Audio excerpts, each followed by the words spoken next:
Ce qui vient à toi d'ici 3 jours. On te parle d'un nouveau départ, d'une réponse et surtout d'une porte qui s'ouvre, quelque chose qui aboutit, que tu attends ou que tu n'attends pas, mais en tout cas, on te parle d'une opportunité qui, elle, te permet de commencer un nouveau départ. Peu importe, bien entendu, ce qui peut te mettre un peu en travail. Allez.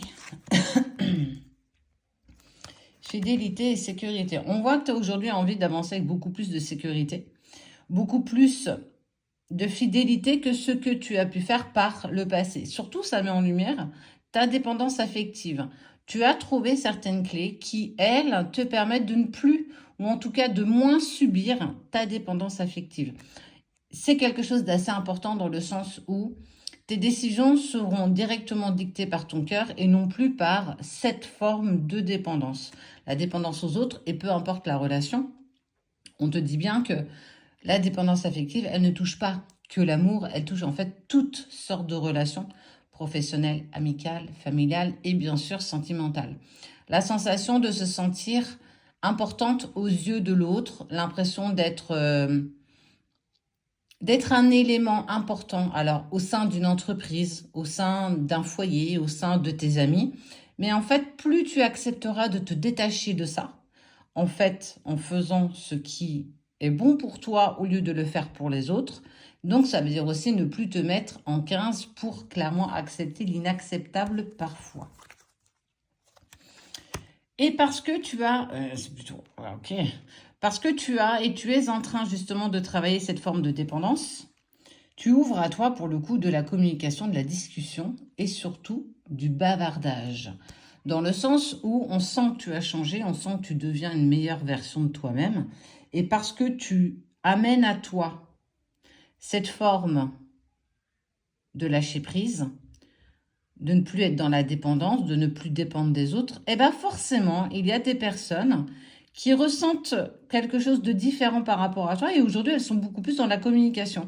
Ça peut clairement intégrer ce que tu vis personnellement, en tout cas sentimentalement. Regarde-moi ça. Et là, on te parle justement d'un homme qui arrive, qui va te donner des nouvelles, qui va vouloir échanger avec toi parce que tu as accepté de trouver ta propre clé, d'avancer, d'être bien ancré. Je pense, je dis, je fais. Je ne fais plus en fonction des autres et je fais vraiment en fonction de moi-même.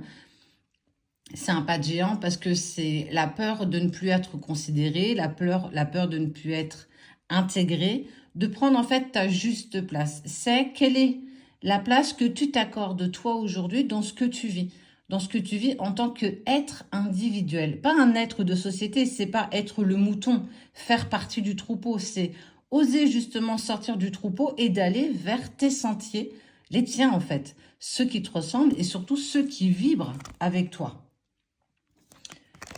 Ça a quand même été long dans le sens où ce que tu as vécu là, le fait d'accepter de prendre ta juste place, c'est aussi accepter de passer certains ennuis, de aussi partager une certaine obscurité, une instabilité, quelque chose d'assez lourd parce que autour de toi, c'est pas des choses qu'on connaissait de toi. On pensait pas que tu étais capable de pouvoir prendre ton propre chemin au lieu de suivre ce troupeau. On ne peut pas toujours faire partie d'un troupeau. On a le droit aussi d'être une brebis galeuse. On a le droit aussi d'être le mouton noir.